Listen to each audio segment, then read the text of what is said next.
Welcome to the Four Brewers Podcast. My name is John Holder, and as always, I'm joined by Jason Harris and Tim Mather. And it's officially 2021, guys. Happy New Year. Yay! Happy New Year. Maybe it's December 33rd, 2020. Because it seems like nothing is really going to change for the foreseeable future. But yes, we have put 2020 behind us. I kind of like getting rid of 2020. I like the 21. It feels, I don't know, refreshingly better than Forever 21. Yeah, the year 2000. I don't know, how does that work? The 2000s are at drinking age now, so yeah, they can join us in trying to numb the pain from all this pandemic lockdown bullshit. So here's to hoping 2021 isn't a dumpster fire, or at least it's a smaller dumpster fire than 2020. Here. And to start things off, we've got a new supporter on Patreon, which is always good. Good way to start off the new year. Max is this person's name. And so we want to say thank you to Max for supporting us on Patreon. And you can go to supporttheshitoutofit.com if you want to also give us your money, because we really appreciate that. And we also have a new email that we got from listener Eric C. Around Christmas time. Eric says, "Hey, John, as a longish time fan, 3 years, and supporter, and a dude that sends beer from time to time, I'm cooking some Christmas dinner for the family, enjoying a Happy Hops." Oh, that's appropriate for this episode. And listening to episode 322, just wanted to say thanks for donating the glassware money this year. Like you four, I consider myself extremely fortunate to be employed and healthy this year, and I'm more than happy to have our collective contributions sent to those that aren't as fortunate, especially the service industry that has been completely wrecked this year. Just wanted to send along my thanks for that and for being a decent guy. Keep it up. A big fan, Eric. So thanks, Eric. That was an awesome email. That made my my week when I read that. That's real nice. If you missed last week's episode, what Eric is referring to is we are donating. Well, yeah, the money that we were going to set aside for glassware this year for our patrons, which if you're a patron on Patreon, you get a glass, the yearly glassware for free. We decided to donate that to service industry workers, breweries that have like tip jars or some kind of program set up to pay it forward with the money. For example, bootleggers and El Segundo Brewing Company, the Slice and Pint, their pizza restaurant, they're participating in a program that bootleggers started called Feed the Furloughed. And basically you can buy you can buy a meal for $10. It's an individual meal. And the Slice and Pint is also doing a family meal for $25. And that food, it goes to people who are out of work that need a meal. So we've donated to quite a few different breweries and causes, because not a lot of breweries have tip jars set up, and I don't want to really go around buying a bunch of merch for myself, like to say that we're helping the breweries out. So we're looking for breweries that are just straight up taking money. And also two different causes. I recently donated $200 of our money to Beer Culture, which is a website focused on getting more inclusion in the beer industry, getting jobs for people of color and all that kind of thing. And so we're putting that money to good use because, we still have all of these patrons that have stuck by us through this whole year, which is amazing. And I think, and we all agreed that it was best to just pay it forward and help other people out that are struggling right now. So thanks for the email, Eric. Really appreciate it. And thanks for the support over the last few years. Yeah, definitely to everyone for the support. Yep. So this week on the show, we're doing beers from Russian River Brewing Company, which is kind of appropriate because Russian River recently announced that they're releasing Pliny the Younger in bottles again this year. We had it on the show last year, right? Let's not speak of it. I was kind of foggy on that, but Russian River is kind of cursed for our show. Like we've done 2 Russian River focus shows, and they've both been bad, in my opinion. The one was just busy. It was back when Matt was in studio and everything, and I think we did like fucking 10 beers on the show. Or Yeah, crazy. that was being a little ambitious on that show. And then the other one was a shit show. So yeah, the one where we have Pliny the Younger. We need to make up for it. Yeah, we gotta do better this time, guys. And I All right, believe everybody, in us. game face. That's right. We got to bring our A game. I read the post about the Pliny the Younger that you put in the show notes. It looks like they're only doing, I think, a fourth or a third of what they normally do this year. Okay. I didn't fully read it, so that's news to me. Yeah. Yeah. So basically what's happening is obviously everybody's on restrictions, and it sounds like Russian River is being a good brewery and keeping everything closed down. So no in-person stuff this year. So they're actually going to be doing it all online. So it'll be one of those refresh sort of situations on their website. Yeah. They said they're going to announce the date on their social and on their website. And it's going to be first come, first serve. They're doing, again, only a limited amount. It's going to be a variety box. I think it's 12 beers. You get 4 youngers and then a mix of others, and it's $100. That's sneaky. That's got to get rid of that extra inventory. Yeah. But To be honest, most retailers did that exact same thing though. So they kind of give you the same experience where like the local place that gets Pliny the Younger kegs will be like, and you can get it as part of a flight. Exactly.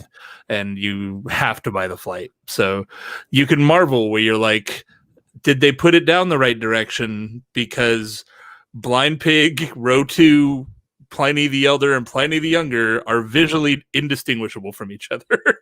They look exactly the same. So I hope they put the order right, left to right. Did I switch it around? I hope not. So it's it looks like it's they're doing 1/3 the production that they did last year. And that makes sense, right? Because yeah. they're not doing the on-premise. And on-premise, each patron is allowed, I think, 3 glasses of Younger with their meal. And there's, it's one of the biggest events that happens in that neck of the woods of California. And it totally makes sense that they're only going to make a portion of it. It looks like it's going to be sometime in during what would be our normal release time in February. They're going to do some Facebook Live tastings, health and safety, purchase online. Yes, it's a pre-sales of 12 bottle mix cases, $100 plus 26 shipping. Apparently, they've talked to Shopify and are assured that they will be able to handle all the transactions, etc., etc. We shall see. I know, right? I mean, Shopify is a pretty big one, so at least they're not using like the guy down the road like Lost Abbey used to do all the time. They also said they're going to be going through all the orders and verifying everything, make sure it's not a bot or anything like sketchy. So it sounds like they're gonna do it right, which is really good. And this may be the first time I get some Pliny the Younger. I'm still yet to have it. I don't think I was on the show when you guys had it, so I'm gonna try for it. Yeah, I'm gonna try too. I mean, every time I've had it from like a bar or wherever locally, it's been fine. It's never been a beer that I really went out of my way to get. But I still, I would like to get it if I can. So I don't mind giving Russian River $100 to give me a case of beer or whatever. It's actually a pretty reasonable price for 12 beers. That's not from bad. Russian River. Yeah, that's a pretty good price. Yeah. I was gonna say, I mean, even if Younger wasn't included and it was something else that they normally have, that still seems like a pretty good deal. Yeah. Yeah. Especially again, I don't know how much was. Did you get a 12 or a 6-pack of the for president? I got those are 4 packs, I believe. I think it was, So or that's maybe 3 4-packs. Okay, so 12. 4. What did that come out to? Yeah, I think the case of 4-packs is 4 4-packs. I honestly forgot the price. I want to say it was probably over 100, maybe, but I'm not quite sure. I'd have to go back and look. I think I did Younger before, and it was like $85 for Younger, or for Elder. I mean, sorry. Either way, maybe we shouldn't have announced anything because it's going to just put all these other people against us. You know what? Yeah. Maybe the odds be ever in your favor, guys. Yeah, the 4B bump. We just crashed Shopify. now that we brought the 4B bump into here. Hear that, Russian River? Hook us up. They do not hear that. I know. So speaking of Russian River, we got some beers here, guys. Yes, Yeah, we got a do. nice variety. I didn't want to stick to all hoppy stuff, which is what Tim got, which is totally fine. I didn't, because I mean, you can talk about hoppy Russian River beers to no end, and they're good. We also had no option because I went to 3 of the good beer stores in the Inland Empire, none of which had any hoppy beer. Yeah, even La Bodega in Riverside, where I usually go, they always have at least Blind Pig, Pliny, or Happy Hops, or the Mind Circus, and they don't put them out on, like, you have to find them in a special spot in the store. Kim actually hides the Russian River hoppy beers with the cheap light lager, which is funny. So the whole cold box up to the cheap beer part is all craft beer, and then the Russian River stuff is like sprinkled in with the cheap shitty beer. So they didn't have any of that either. Well, I ran into Whole Foods, I'd say like middle of last week-ish or something, my local one, and they had a whole row of it, like all kinds of stuff. And Wow. I was like, oh, cool. I'm just going to swing by Whole Foods and I'll just grab one of each. And then shit got worse in LA. So I decided I'm not really into going to the grocery store and waiting in that queue outside the store because everybody's waiting. So I tried to do an online order, and unfortunately I only ended up getting a couple. So what did you actually get, Tim? I ended up getting Happy Hops in row 2. Okay, row 2, Hill 56. Yeah, but I'm subbing out with another one too, not from Russian River. So I've just got a little tag along. Cool. Me and Jason both got some similar beers. I got 2 saisons from Russian River, and a defenstration. Yeah, where's the soundboard, right? A defenstration, which the bottled on date was from May. It's a hoppy Belgian ale. So I'm pretty sure, because Russian River wants places to keep their bottles in cold storage as much as possible. Hoppy beers, they definitely have to be, and I know Kim abides by that rule. So I'm thinking this has been in the cold box for a while, and I don't know why she would hold on to it for so long, but maybe it's not, as hoppy as a hoppy beer from Russian River is, because it is a Belgian ale. It's just a over hopped Belgian. So I started, and I'm just kind of sipping on STS Pils, which is just a really solid traditional Pilsner, very much in the vein of like Pivo or something like that. It's a great Pils, but it's so damn expensive for one bottle. Yeah, it is, which is probably why there's always a lot of it left on the shelf. I mean, and I want to drink more of it, but Labo, it's I think $6 a bottle, and so I can get some Bitburger and have a similar experience for way less. So as you guys, as I explained, I went to 3 good beer stores. I went to Red Carpet Liquor, El Cerrito, and La Bodega looking for these beers. And I couldn't find any of the IPAs. And that made me really sad because I always try to put an IPA into the show. Right. And so I've got a sub. Burger, it's Hurdy Turper. Wow. Oh, nice. Right. Is it a fresh Hurdy Terps? Hurdy Turper subbing in for Pliny the Elder. It was where the Pliny the Elder normally is at La Bodega. Nice. That was at El Cerrito is where you went, right? No, this is at La Bodega. Oh. I went to both. Oh, you went to La Bodega today? Yeah. 30 minutes after you did. Oh, okay. So God damn it. Was it in the cheap beer? Yeah, it was. I completely missed that. I would have bought one. Where the saisons were. Saison. So yeah, Hurdy Turper, canned a couple weeks ago. You're doing it wrong, Jason. I mean, I'm not gonna drink from the can. You're supposed to drink out of the can. This beer is so quaint and from a different time that they were embarrassed that it was hazy. So they told you it was more chunky than hazy. Like, you saw a lot of yeast floaties in there. I think that was the problem. They're embarrassed about it being hazy, so they're like, "Don't pour it out. Just drink it like that." And now all you want is chunks in your beer. Yep. The more haze, the better, right? And by today's standards, not that hazy. No. Yeah, it never really did meet the standards of what hazy IPA grew up to be. Like, it was, people that actually did pour it out and not drink from the can were always, at least when I would be around them and witness them drink it, they're always like, "That's not hazy. That's just kind of Looks unfiltered. Well, hold on. I'd have to look. But the question is it considered a hazy or just a New England? Because one Well, in the it's kind of same. the But originator Yeah. of the New England IPA, right? So exactly. it's the old school New England IPA, like Pliny's the old school West Coast IPA. Like it's the quintessential 10 years ago, everyone said this is the best beer you can get. And so still has a ton of name recognition from that. Do they tell you anything about this beer on here? I don't know. You have the can. Yeah. I'm wondering aloud. Not really. It's unfiltered. It's unpasteurized. It says the act of pouring it in a glass smells nice, but it releases the essential hop aromas we've worked hard to retain. All right. Well, try it side by side. Sounds like a bunch of bullshit to me. It's got a big nose, and it's a old school like sea hop aroma. It is very much again, I think this recipe's from 2005 or something. Mm. So yeah, it's an older recipe for sure. That was for sure that was a major get, like in California before they did before distribution got here. Somebody was asking in chat.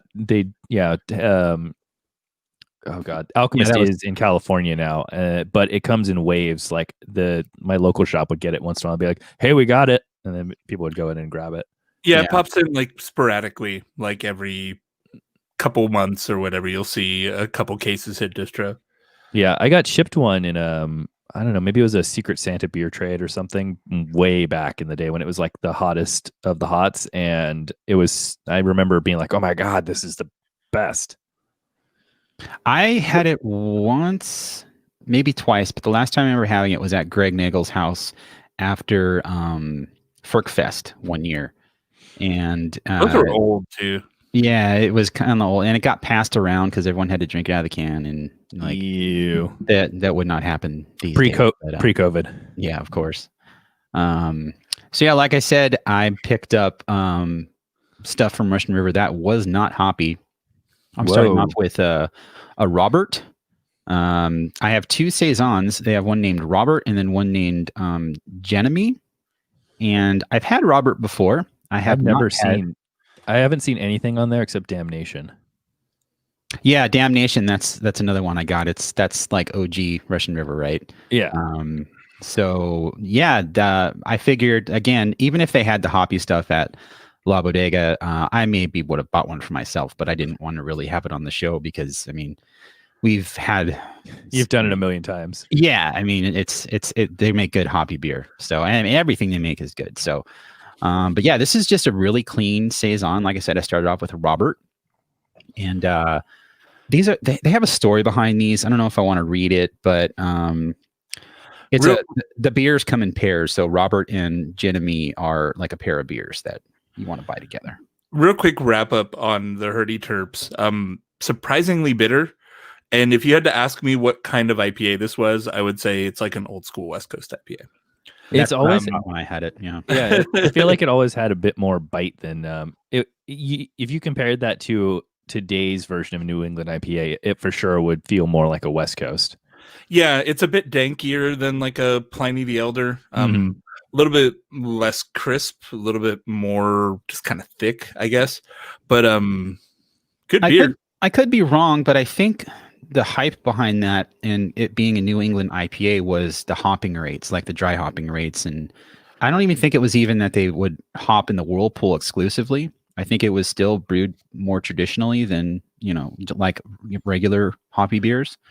But I think it was the amount of hopping they did in dry hop and, the yeast, of course, that they're using to ferment that gave it its uniqueness and its visual cloudy chunkiness. Yeah. And it is like one of you said, I heard it. I wasn't looking. It is like the grandfather of like New England hazy.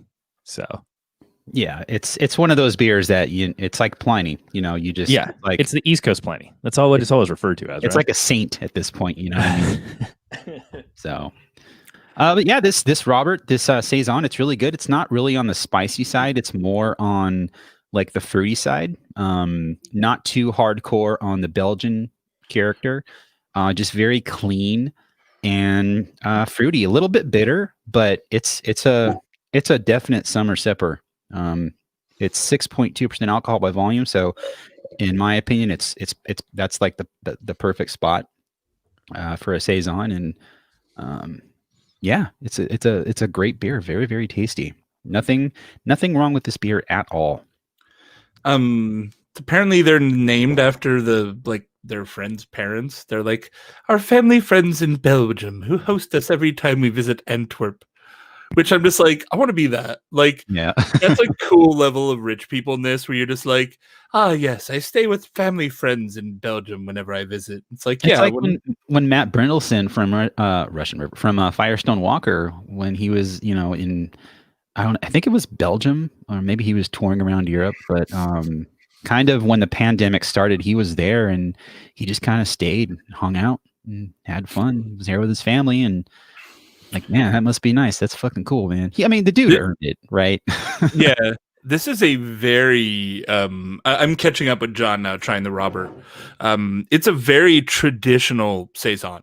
Yeah. Very, very traditional Belgian saison. Like if you're a fan of DuPont, you would like this beer. It doesn't have that funk that DuPont, the skunkiness that DuPont gets, which is good because that's not a good thing. Just because you're used to off flavors doesn't make them good. I'd be interested to see what yeast was used in this beer. It seems like a beer, and I don't mean this in a demeaning way to Russian River. It seems like a good beer for a home brewer to make. Like you get a nice clean saison, and it seems like when you use God, I forgot the yeast. 3711. No, but the DuPont strain, WLP. Someone in the chat will probably tell me here in a few minutes. That was it. No, that's not DuPont. 3711 is just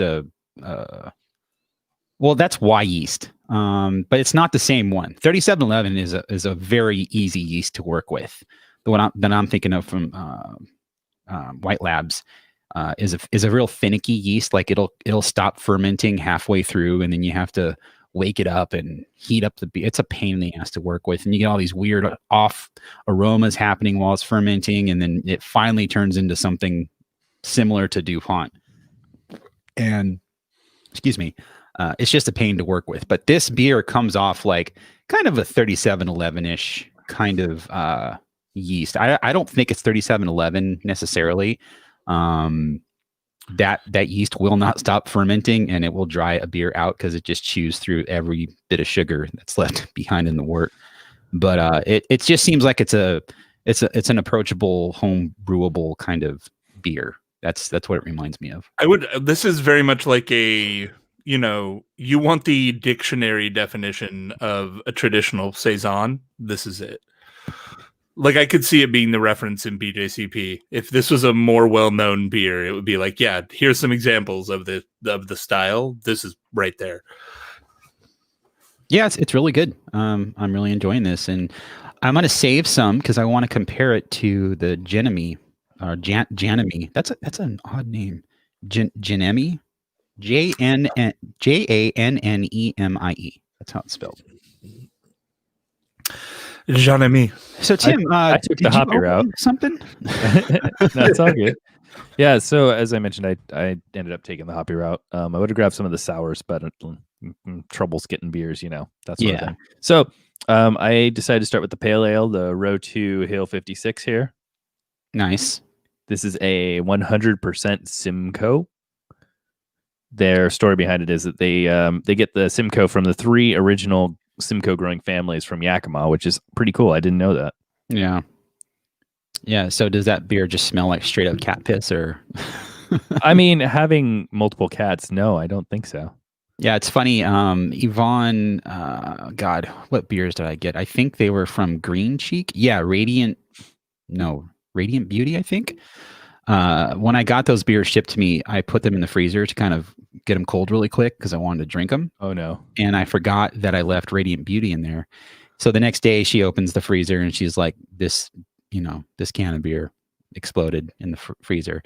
And I'm like, oh shit, sorry about that. And she sends me a text 10 minutes later after cleaning it up. And she's like, it smells like cat urine in the freezer now. And I'm like, oh, it must be made with Simcoe. Sure enough, it is. So Yeah, I'm gonna have to look out for that aroma once at least one of my nostrils opens up. But it smells. I mean, it smells hoppy. It's got the Simcoe that I expect from it. I've never really noticed it as being cat piss, but I'm gonna have to Stuffy reference knows that. he's got COVID. Throw him off the chat, John. But Get out of here. Get out of here, COVID. we need to put our Nah. masks on now. exactly. I don't want to come through the microphone at me. You're sending it through the 5G. Exactly. If I'm 5Ging this to you. Overall, it's very golden, very clear. What you'd expect from a nice little pale ale. It's got exactly what Russian River is known for. Nice little hop bite. It's not overwhelming. It's really clean and clear and delicious. Those 3 words, I would say, if you had a 3-word like top of Russian River's dating profile, that would be it. Clean, clear, delicious. Yeah, clean, clear, delicious. That's the 3-word descriptors of Russian River. Mm-hmm.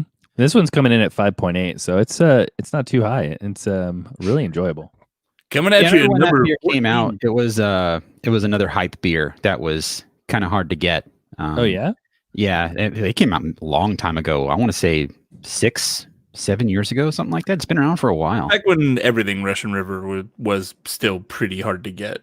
Before they opened the new brewery, like everything they had was like, were you lucky enough to show up to the beer store on the day they got a case? that was Pliny back. I remember before the Winter Brewery opened up, for sure. Yep. I remember being at the same Whole Foods, and I was there, and I saw an employee and another guy talking, and he went back into the cooler door and came out with a bottle of Pliny, and I was like, "Hey, can I get one of those?" I remember Total Wine was pretty good when they first opened, and I remember they had like a cooler space up front, I think where they put cigars or something. It's not there anymore. I remember they moved it now. The humidor room or whatever. But they would literally put their like hype beer in there, and if you like asked the guy, he would like go get it for you. What the fuck? And I remember complaining on the internet about it, and then like the Total Wine Twitter people were like, "We'll solve this immediately." Because you had to like know it came out. You'd be like, "Hey, I heard a Firestone Anniversary dropped," and he'd be like, "Oh, I could see you're a discerning customer. Let me get that." That's the funny thing is like I don't feel like that sort of mentality really exists as much, and maybe I'm just out of the loop.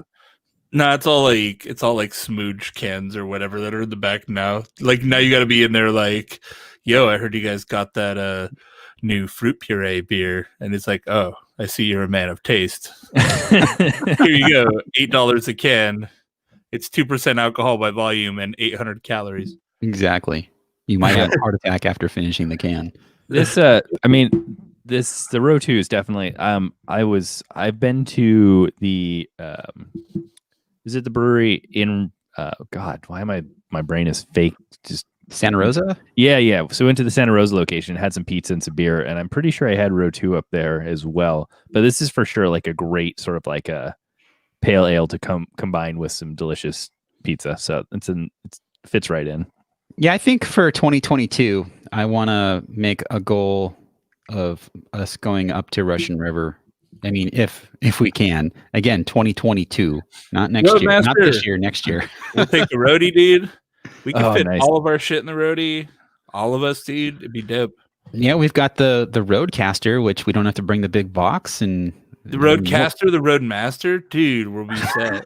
Yeah, you got to wire some mics up for the drive itself too. That's podcast right. in the Roadmaster with the Roadcaster.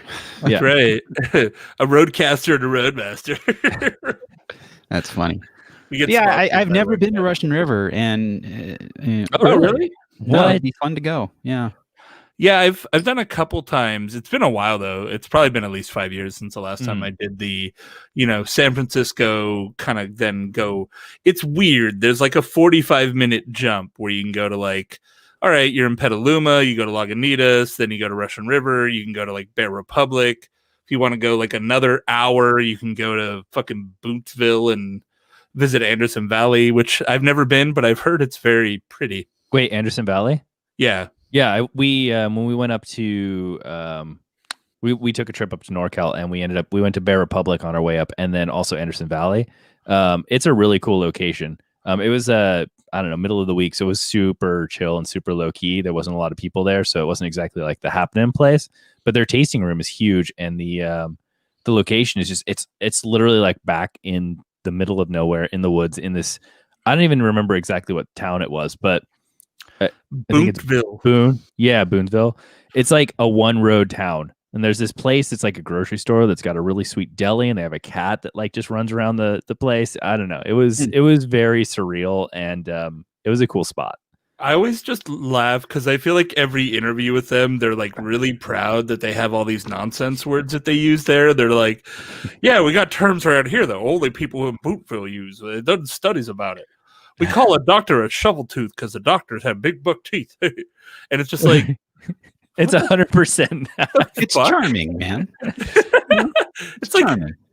Like, why don't you take about 20% off there, Squirrely Dan? Yeah, Bear Republic was pretty cool too. I mean, we went to the one in the middle of the city, so like their brew pub, so it wasn't exactly like a huge thing. We sat outside on a little deck in the back, so it was pretty nice. Yeah, I remember liking it in Healdsburg. I literally just went there to go to Bear Republic, and I was like, neat, I'm at Bear Republic. Then I left. Yeah, exactly. That was like, we're passing through. Let's just stop here. I'd love to spend a week just redoing the Bay. There's so many newer breweries up there that I haven't been to. Like newer, I say, being that the last time I was there was over 5 years ago. So, exactly. Like stuff that a lot of cool stuff. Like Cellar Maker wasn't there the last time I was up in the Bay. Like, so it'd be cool to go back up there. We obviously have to take John to Russian River so you can have some pizza and beer. Yeah, dude. Yeah, be excellent. What do they call those? Pliny Bites? They're like beer buddies, but for Russian River. I think they're called Pliny Bites. Beer buddies? What are beer buddies? Beer buddies is like pizza port. It's like basically just garlic bread, man. Okay. Yeah, it's just like bread with like garlic and seasoning and butter and shit. Something to eat with your beer. And then Pizza Port, or then Russian River had similar, but then they put like white cheddar on them or whatever. They called it Pliny Bites. They were super fucking good. That was like 10 years ago, though. So I assume they haven't changed it up much. They seem like a pretty, like they're a steady ship that changes course slowly. Yeah, now I'm thinking about traveling, and we should stop talking about this because it's just going to depress me. I'm not going anywhere anytime soon. Oh, yeah. So I moved on to the Janemi. I hope I'm saying that right. Janemi. It's such a weird name. Not weird. It's just weird to me. Anyway, so if you want to open that too, Jason, you can follow. Yeah. Suit. And this is the funky one. This is like the really quick. Say something with bread. Yaname. That sounds right. Whoa! Oh shit! Did you just explode? Yeah. Wow. I took the cage off and the cork was like, fucking see ya, bitch. Yeah, dude, that was loud enough that it hurt my ear and I have headphones on. This one's on my end too, definitely more lively than the Robert. Did you break something? I'm like sort of looking, dude. I was hole in the ceiling? Some energy. There's no hole in the ceiling though. It looks like I made it. Yeah, at the bottom of the description on Untapped, they have a pronounced note, and it's Yaname. Yaname. That name became much more pretty. Yaname. It's re-fermented in the bottle and keg, creating a fine carbonation that blows the shit off the cork. Yeah, exactly. It does have a ton of foam. It's nice though. Look at that white. That's more beautiful. carbonated. Yeah, just pillowy, foamy head. Thankfully, even though it exploded, it didn't explode foam out of the bottle. So yeah. I was waiting for it. I was waiting for the run out of the room to get paper towels move. I have paper towels right here, my friend. It's not my first idea. You're a professional. A lot of time when these beers are, I'm not going to say it's overprimed, but when they're lively like this, if they are overprimed and they do, like if you do see foam coming out of the bottle, they'll be really prickly, and it's just way too much CO2, and it affects the taste of the beer. This isn't like that. This is that high carbonation is definitely intentional. Jason's was just a little more energetic. Let's see how mine is. Dude, I got a Soda Stream for Christmas, which is amazing, by the way. Would recommend. Yvonne's had one for years, yeah. But there's like a I got the like automatic one where like it's got like 3 different buttons for like levels of carbonation. And at first I was like, all right, let's do 2. And I was like, this is way too carbonated. I don't know who the fuck puts this in 3. That people who just want their water to be like a cactus. I want really fucking fizzy water. Like Topo Chico, I think, is one of the fizziest out there. And when first time I had it, I was like, this is my water. This is what I want. Whenever if you're thirsty, Topo Chico is not what you drink. Like if you need to quench your throat. Yeah, you can't. That is the most like, I don't want to say like gas inducing, but just like burp inducing water. And we go through that like at least 2 bottles a day in this house. Like I get it in the flats because we love it so much. But like, yeah, I bet I could trigger my inner home brewer and be like, okay, I'm gonna go on Homebrew Talk and be like, look, you guys, has anyone done an analysis? What's the mineral profile on Topo Chico? Oh, they have a readout of it online. Do they? Because I'm like, I can just take some distilled water. I can put my own fizz in it. I got fizz, but it's not natural. That up in like Perrier. I that water's gross. I cannot. Perrier I can't drink. Yeah, I don't care for it. It's too much. The mineral profile of the water does matter. And Topo Chico is the first one I've had. And the first time I had it was 2 months ago. And it's the first one that I was like, this is actually good fizzy water. Yay. This is the most middle-aged white people shit right now. Like this is the middle-aged white people. This is Topo Chico's like the hipsters of water. All I know is it's not that cool. They have it at Aldi. So okay, fair enough. Anyway, moving on. It was sold out at Sprouts when we went there yesterday. They had it on sale for $10 a case, and completely wiped out. The other day, like I was thinking about it because I was watching a thing about like soda fountains and soda jerks, and like in the old days, you couldn't just buy a tank of CO2. You had to like do the chemical process like on site to make your own CO2, and it was kind of sketchy and dangerous. And then the soda shop blew up. They literally made a whole series of shops so people could get their fizzy water, and they'd be like, yeah, and I'll throw flavorings in there for you. And I'm like, so like this little kitchen gadget that's under $100 is like 100 years ago was literally a shop with like trained people that if they fucked up, it exploded. It was its own little industry, and now it's living on your countertop. I should probably look into that. I've considered a soda stream. We drink a lot of bubbly water. Yvonne likes it a lot, and you can definitely push the CO2 level in that thing. I think we have the one that you just kind of you push it and you pump it. And she does like 4 or 5 pumps on hers. I don't drink her water. She uses it. And she's like, oh, now you like Topo Chico. We have a soda stream. I'm like, well, I'm going to buy my Topo Chico and you can use your soda stream. But yeah, you can get the water pretty fizzy. And John's a little bougie. I'm going to own it, man. I like Topo Chico. I like drinking it out of the bottle. It feels good. It's like a whole experience, right? Yeah. It's like, that's the same thing with beer, right? It's a whole thing. Jason's over here like, get out of here. We've been on a huge fucking derail. No, Topo Chico's good. I'm just like, I'm not going to spend $1 a bottle on water. Yeah. Like that's beer prices, and it's just the water that starts before beer. But I got to second what John said, where this beer is surprisingly like pillowy and soft. It's not prickly at all. What do you think about the funk on the nose? It's mild, Brett. I think they managed to stay in that sweet area, not the funky one so much. Yeah, that's what it seems. The difference is this. The Robert is a clean, like Belgian yeast, where the I already forgot how to say it. Tim, how do we say that? Yaname. Where the Yaname is. Yaname. It has more of that Brett funk tip on it. And it makes all the difference. And they're 2 very distinct beers, but they're still both very good, and they're not extreme, when it comes to like Belgian funky beers. Excuse me. If you've never had a Belgian Saison that has funk on it, maybe you would, turn your nose at this because it definitely has an edge to it. but it's not over the Orval top. is funkier than this, though. It's not. Yeah. It's not super funky. Like I've had some really gnarly, funky Brett stuff, and this is, again, if you like Orval, this would be a great beer for you. These are very traditional saisons.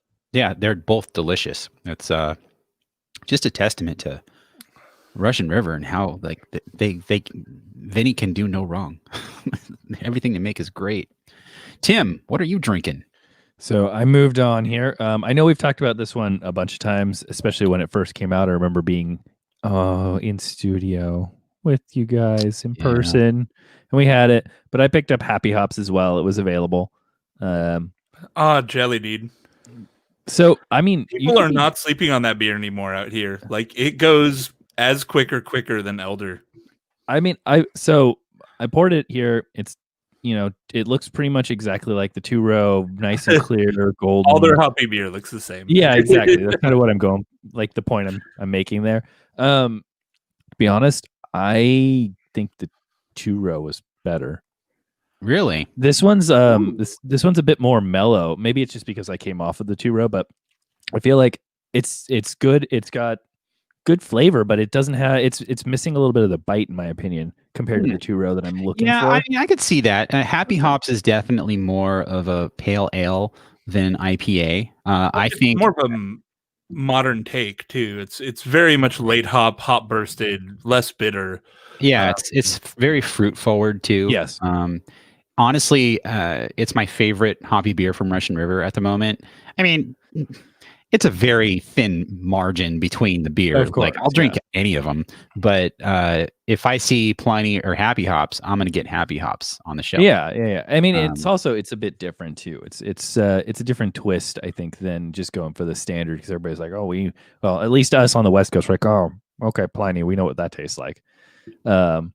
I mean, I don't want to diss this in terms of any negativity. Your point, like it's definitely a bit more mellow. It's a little more fruit forward. The bitterness is definitely toned down. I'm not even getting really any sort of bite off of it on the backside. Mm-hmm.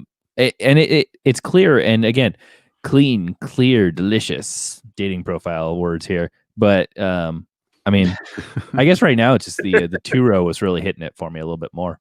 Yeah, Mind Circus is their official hazy IPA, I believe. And I don't even have that yet. I mean, it's my least favorite of the beers, of the hoppy beers they make. It's okay, it's fine. But it's I feel like I've said this before about that beer. It's them like compromising to make a hazy. And if you're gonna make a hazy, just make one. It's the same thing that Stone does. All the big macro breweries, like, I mean, you can't put Russian River in that category. They're not as big as Stone, but the more old school breweries that are hesitant and maybe they do stuff on premise that doesn't make it out to the public, that is actually hazy and it's more experimental. But the Mind Circus, I think that's what it's called. Yeah, it is. It doesn't really hit me. I mean, it's fine. It's just boring though. This is fine. What's funny is I was gonna grab that. I saw it at store that shall not be named. Yes. And but it was like 3 months old, which you don't see for Russian River beer. So if that's a testament, well, one, that store, but two, I mean, most other Russian River beers don't hang out for 2 months. Maybe STS, just because it's, again, $7 for a Pils. Yeah, it's also a Pils, and, people might look it over, and, if there's a Pliny right next to it, well, I'm going to get the Pliny because it's the same price. Only way better. Only true discerning connoisseurs will buy a $7 Pils. Or suckers. Fuck you, John. I didn't buy it, so. But both these saisons are very, very good. I'm very happy with my purchase, and I think I'd buy the Robert again for more warmer weather. It just seems like a warm weather kind of beer. But I love them both. They're both very good. I agree with you. I think your very traditional non-funky Belgian Saison is a little bit of a one-note style to me, and that's not just this beer, but it's the style as a whole. Yes. It's kind of like, okay, I've had it, you know.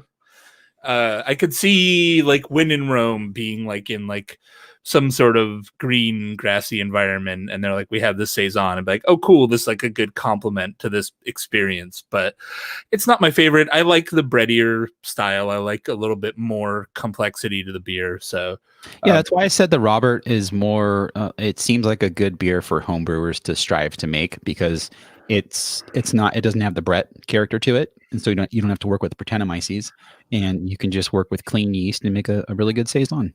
I wonder if they bottle condition the Brett, or if they're doing it in their wild side of the brewery. Which one's That's the a good Brett? question. Yeah, it is bottle conditioned, but we don't know if it's bottle conditioned with Brett. Yeah, they're both bottle conditioned. I mean, that's kind of the hack that a lot of places do, right? Where, oh, it says bottle conditioned with Brett. Yeah. Oh, there you go. Some breweries, if they're trying not to have a wild side, they'll just keep the Brett in the bottle, so that way they don't put it into the brew house. Right. Okay, I'm gonna get. Let's see. What does Jason have? Did you have Temptation, Tim? No, I don't have anything else from Russian. He has an offshoot beer. I'm gonna drink Temptation just because it looks really good. All right, so I'll open Damnation so we can. And I'll save this supplication for a rainy day. Yeah. The defenstration being, over 6 months old kind of concerns me. Whoa, the cork is coming out. You almost were me, dude. Oh, wow. Okay, I need a glass. Cage is stuck around my thumb, though, so I'm kind of in an awkward. Let's see. Can I do this? Well, here's hoping the Temptation. All right, this one seems like it's stable. There we go. Okay, I'm going to fire off the cork. Woo! Mazel tov. That was fun. All right. So I just opened up a Damnation, which is what you heard when that cork popped. This is a 7.5% alcohol by volume. It's a strong ale, I believe. I didn't do my research on this, and I should have. Damn it, John! You put the links in the show notes. I know. Damnation is a Belgian strong or Belgian golden, isn't it? I believe. Belgian strong golden. Yeah. Oh, so I was right. It's a strong ale. We're both right. Yeah. And Jason's opening a Temptation. Is that correct? Yes. It is a sour aged in Chardonnay barrels. Ooh. I love Chardonnay barrel aged beers. That's Wish like Matt was here. the perfect wine to barrel age in. Yep, Brettanomyces and good bacteria are added. Blah blah blah blah blah. Re-fermented in the bottle to create its carbonation. Spent yeast cells. Blah blah blah blah blah. Okay. And it This is Damnation 7.5. is from 2018. Ooh. And I bought this today. So La Bodega is doing some cellaring for me. So I appreciate that. Damnation is the one, like, back when you couldn't find any Russian River beer, they would always have Damnation. They're like, we got Damnation if you want it. I heard from retailers that if you wanted to get Pliny, they would send you the Shun beers, and you'd have to sell those first to prove your worthiness to sell Pliny, and then you'd eventually get Pliny to sell. So, and that makes sense to me. Like, it's, just there. It's that I feel like that's kind of that's the game a lot of the more powerful craft breweries play. Honestly, though, like, I kind of don't mind it because, like, so if they just want to become the Pliny the Elder Brewing Company and make nothing but Pliny the Elder, that's one thing, right? Or basically, like, every liquor store in the country is like, yeah, my friend read a Thrillist article that says you're the best beer in the world. Can you send me just the best beer in the world? And they're like, we have a whole line of beer we want to sell. And they're like, no, I just want the best beer in the world. Can you just send me that? No, yeah, I agree. I It get makes that. sense. And even though, and I think it's smart too, because the Shun beers, at least the Belgian beers from Russian River that you would tend to age or cellar, they can hang out on a shelf and they'll be stable for 6 months, a year and a half, 2 Dude, years. I pulled a 5-year-old Damnation out of my cellar a little while ago, and it was fucking great. Like, Yeah. time did a lot for that beer, actually. So if yours is a bit older, I'm really curious to hear what you think of it, because that's a really good beer. This was, I think, December 2018. Yeah, December 21st, 2018. So we're at 2 years old on this, and it smells fantastic. It's got a lot of bubble gum on the nose, like to the point where I've said this before on the show, with like bazooka bubble gum, like pink bubble gum. Whenever I chew that, it's so like sugary that I grit my teeth. Like I feel like I have to like bite super hard. I don't know if it's the sugar or like what the gum's made out of, but when I smell this, I grit my teeth because I think of that bubble gum. That's how much bubble gum I'm getting off of it, and it's a positive thing. A little bit of like a bread character too. It's not all bubble gum, but it's like a kind of honey bread bubble gum aroma on it. Description here says banana and pear. I guess, yeah, I get a little bit of banana on there too. It's like it says aromas of banana and pear with mouth-filling flavor of sweet malt and earthy hops. Yeah, banana. Okay, I can see that. Like candied banana, like those little banana candies that look like bananas. They're hard and God, runts. They come in runts. Yeah, there you go, runts. Yum. I am. So I've had Temptation before, 2 years ago, and then 8 years ago. So trying it again now, I don't have a really good memory of it, but it's a little bit tart. It's got a nice Belgian, like a nice Brett funk to it. It's got a good complexity, but man, is it tannic. Like the Chardonnay character comes through a little bit. You get some of that white wine grape sweetness, but like, oh man, it just feels like it's like stripping the moisture off your tongue. It's just so tannic. That sucks. It's not, it sounds worse than it is, I think, but it's just very dry. It finishes super, super dry. Do you get that bright, like white grape character on the flavor though? Like, cause that's, I think Chardonnay, that's why I like using it, like I do that, but that's why I like beers that are made with Chardonnay barrels, because I think it really lends itself well to beer. It does. So the front is all that like sweet white grape flavor, and then the back is all that white oak flavor. So you're just getting a ton of wood. And again, it's very tannic. It's better on the second drink, but it's very it kind of prickly on your palate. Just with, if you've ever had something to be described as tannic, it kind of dries your tongue out a little bit, but in a good way though. Super good beer. The last time, well, I went to the first and the last time I went to Almanac when Jesse Friedman was still working there. They had just got a foeder from a winery that they used to barrel age their Chardonnay, and it was empty. And he opened the manway and he's like, "Just stick your head in there and smell it." And it was so good, like the wood and the grape. Oh, it was amazing. I'm like, I love, and I don't even drink Chardonnay. I should start drinking Chardonnay because I love it so much in beer, but I don't drink it. Yeah, give it a shot. Hey, John, cram your head in my manway. Put it in my manhole, man. And I held off on Jason's getting all the wood to comment, and you had to go. Man, come on, putting his head in a manway. Come on, I could not.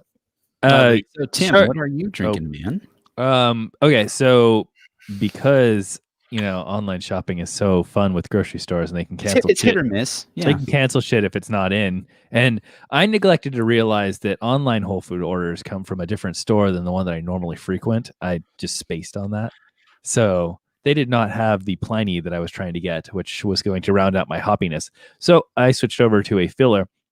I have Relax from Offshoot. That's a good beer. Offshoot, it's not Pliny, but it's a good beer. Yes, it is. So Offshoot was so cool when they started, and I got hooked. I got suckered into the like hype of Offshoot for sure. I missed the first couple, but I was like for sure getting every release for a good, I don't know, good 3 or 4, I don't know, even more than that releases. And I bought both because they would always do like every month or so. They do like, here's a double can release, and I'd get it and pick it up because you could only get it if you were at the front of the line. And Yeah. it was so cool. And then I believe Relax was their first that they actually sent out for retail.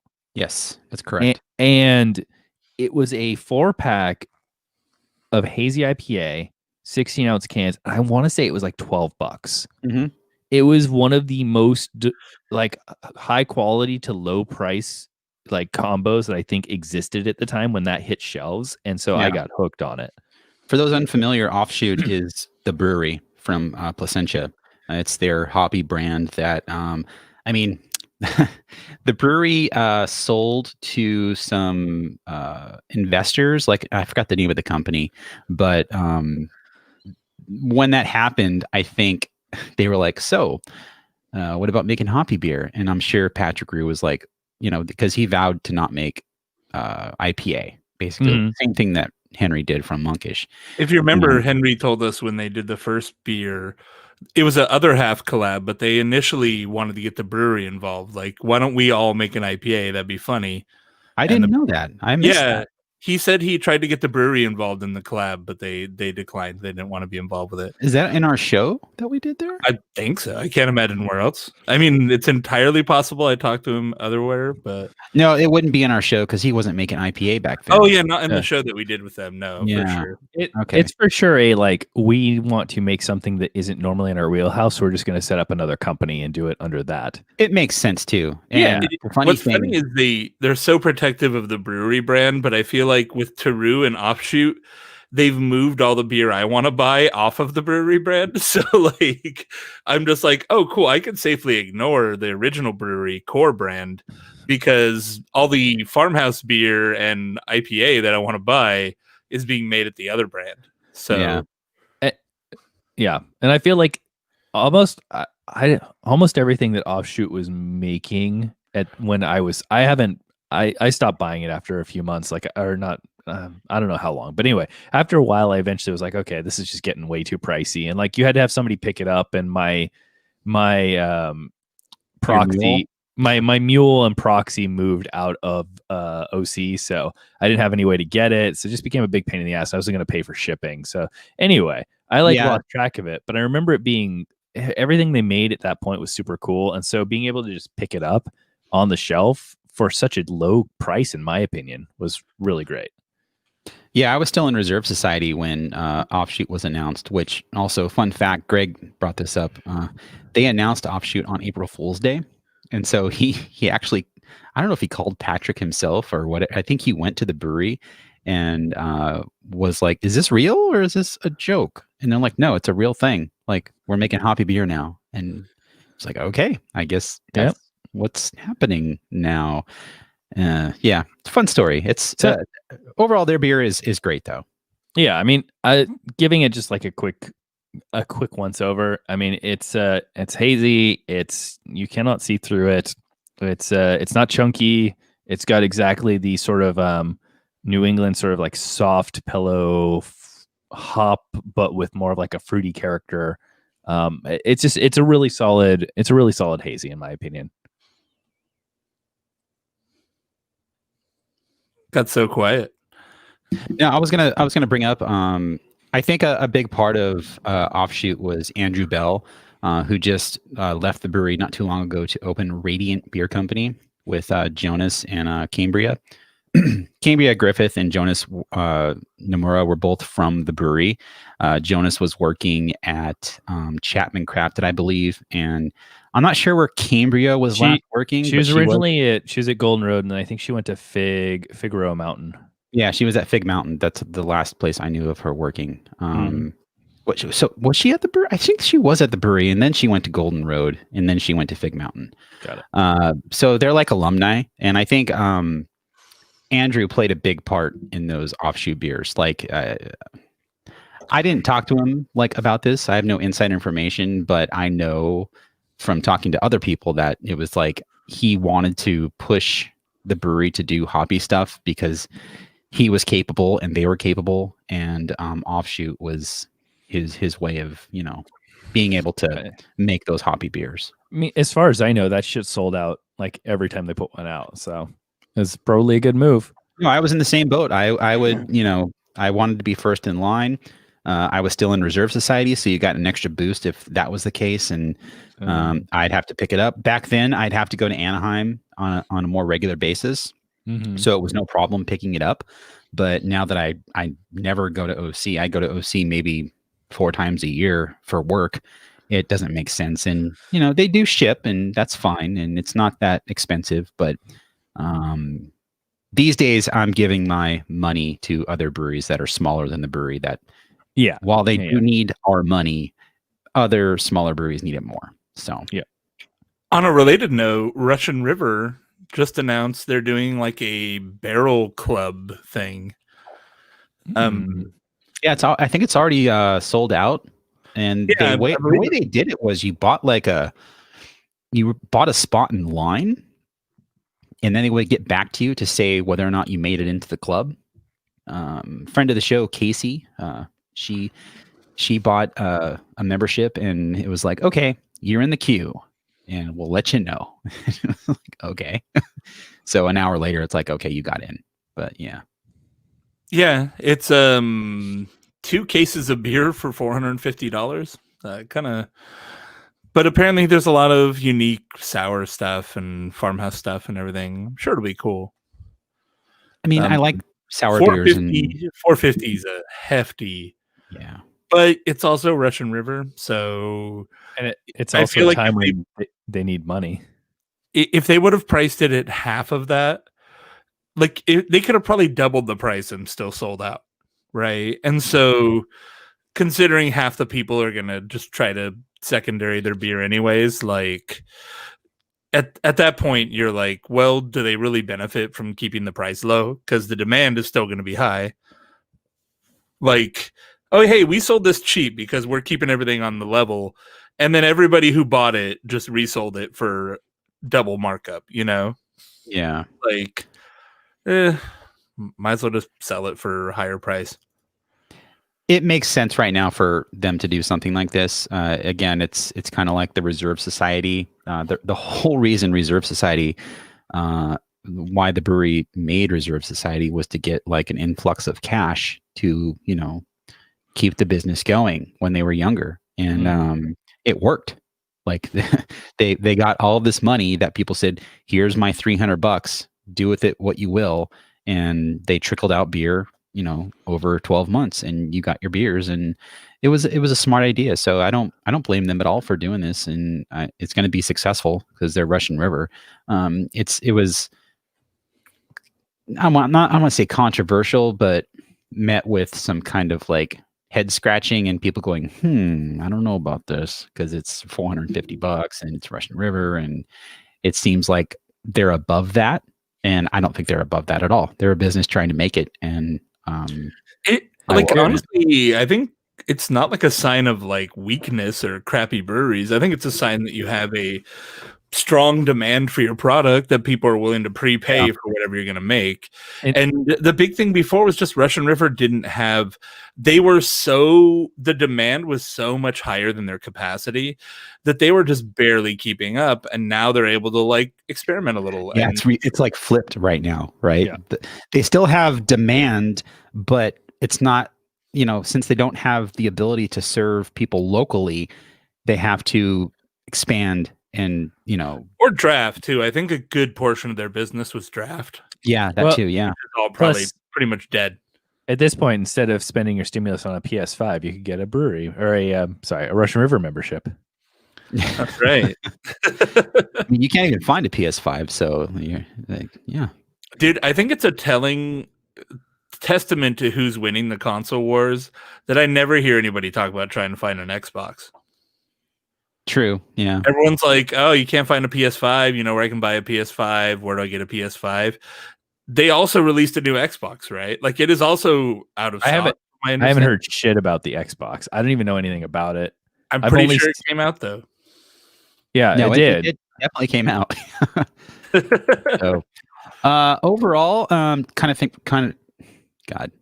So to wrap things up, I think I mean, I can't really pick a favorite here, but I mean, I'm gonna go with Damnation. Like, I'm gonna go old school. It's so like classic Russian River.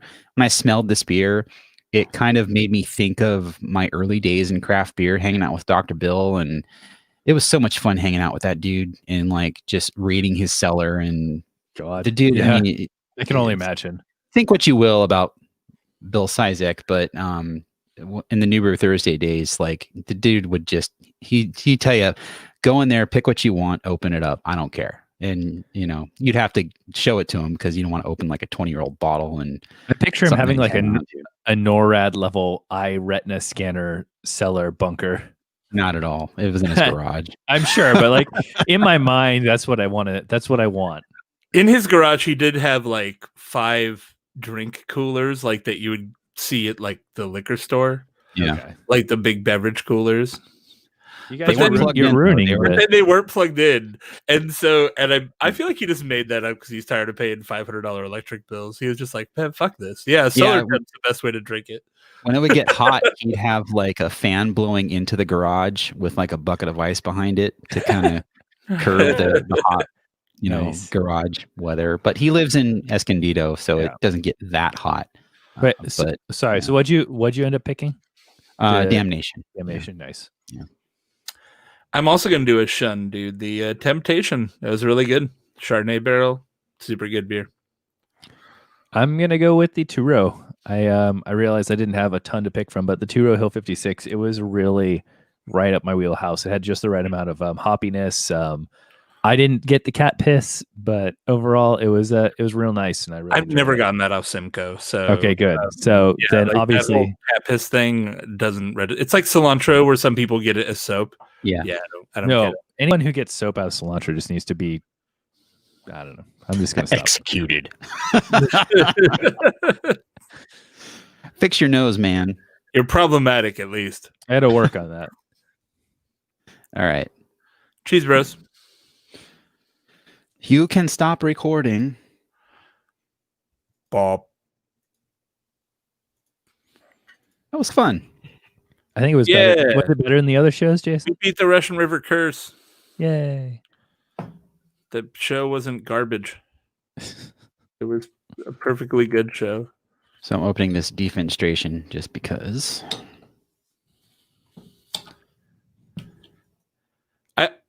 I felt like them having a bottle that's got an elephant and a donkey being tossed out the window. It's just like, both the parties are crazy, right? I was like, read the fucking room, Russian River. Oh, I just no. Wait, what?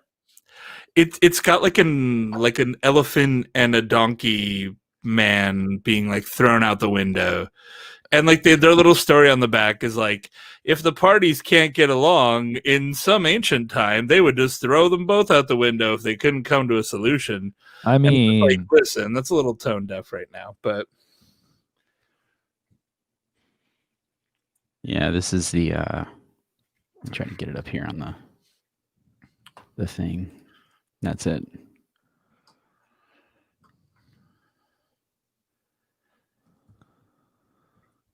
it also just depicts animal cruelty because they're men that are throwing the animals out.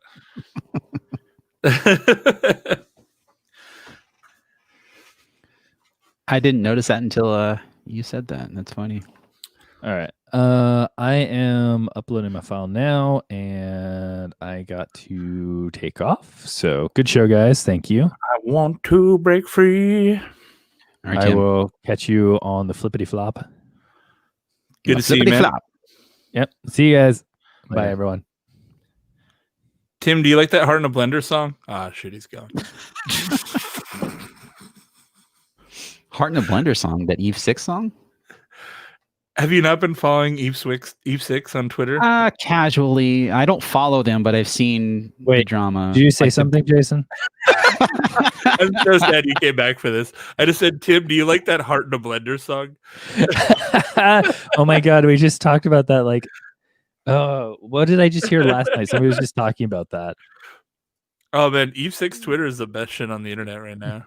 Yeah. My wife and I had a whole discussion about like younger siblings and like how we were on like she was like, it was in one of her podcasts that she listened to. They were talking about like one of the podcast hosts was talking about the whole Eve 6 thing, and she's like when they played that clip on the show, I was like, damn, this is still a banger. And I'm like, she's like thinking like we were right on the cusp of this. And her brother, he's younger. He's like 6 years younger, I want to say. And we're thinking like, does he even know what song this is? Like, would he even recognize this? Yeah, I've been loosely following it. It's a little wackadoodle from what I hear. The first tweet I saw, they said the bass player, the bass guitar is the dumbest instrument in rock and roll, and I only saw it because Chris Dose from Anti-Flag retweeted it. His like quote, his quote was "shit." All right. On that note, now I'm gonna go. See you guys. All right. Later, man. Rendezvous, and I'm through with you.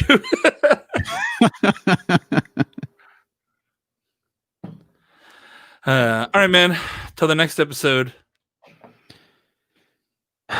Share a pint. No dry January this year. Fuck it. Can't make it. Can't do it. Not gonna do it. Wouldn't be prudent. All right. I'm gonna wrap it up, Ming. Let me everyone before I forget. Thanks for hanging out, and stay safe, and